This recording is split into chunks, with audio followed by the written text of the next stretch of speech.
రోజుల క్రితం కోర్టు తీసుకున్నటువంటి అంశానికి 4 రోజుల క్రితం కంప్లైంట్ పెట్టినట్టు ఇంకొక కేసు తీసుకోవడం అంటేనే హై డ్రామా నడుస్తుంది. ఏంటంటే ఇది కాంట్రడిక్షన్ క్రియేట్ చేయడం, ఒకదానికి స్పర్ధ వచ్చి టోటల్ కేసు కొట్టేయబడాలి, టెక్నికల్గా కొట్టేయబడాలి. ఇది వీళ్ళు వేస్తున్నటువంటి ఎత్తుగడ. ప్రాక్టికల్గా మనకి కొంత నాలెడ్జ్ ఉన్నటువంటి చదువుకున్న వాళ్ళకి, అలాగే మీడియా మొత్తానికి, పోలీస్ యంత్రాంగానికి, రాజకీయ నాయకులకు అందరికీ తెలిసిన ప్రొసీజర్ ఏంటంటే సబ్ ఇన్స్పెక్టర్ పైన, అంటే ఒక హోంగార్డుల పైన కానిస్టేబుల్ పైన హెడ్ కానిస్టేబుల్ పైన ఏఎస్ఐ పైన సబ్ ఇన్స్పెక్టర్ పైన సర్కిల్ ఇన్స్పెక్టర్ పైన డిఎస్పీ ఆర్ ఏసీపీ పైన డీసీపీ పైన కమిషనర్. ఇది ఓ ప్రొసీజర్, ఓ ప్లాట్ఫామ్.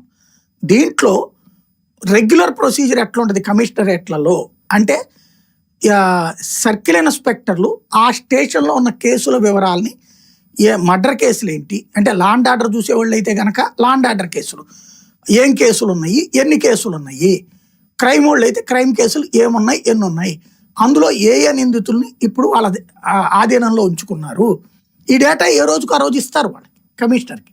ఎవరికి ఇస్తారు? సిఐ ఏసీపీకి ఇస్తారు, ఏసీపీ కమిషనర్కి ఇస్తారు. వీళ్ళు రివ్యూ చేస్తారు. ఇందులో వీళ్ళకున్న అనుమానాలు లేదా వీళ్ళు ఏదన్నా ఫర్దర్ ఇన్వెస్టిగేషన్లో వీళ్ళ అభిప్రాయాలు ఏమన్నా చెప్పి ఆ రూట్లో పొమ్మనమని చెప్పేది పై అధికారులు. ఇది రెగ్యులర్ ప్రాసెస్. ఇప్పుడు ఏసీపీని కూడా పిలిచి విచారించారు కదా మొన్న, టాస్క్ ఫోర్స్ ఏసీపీని.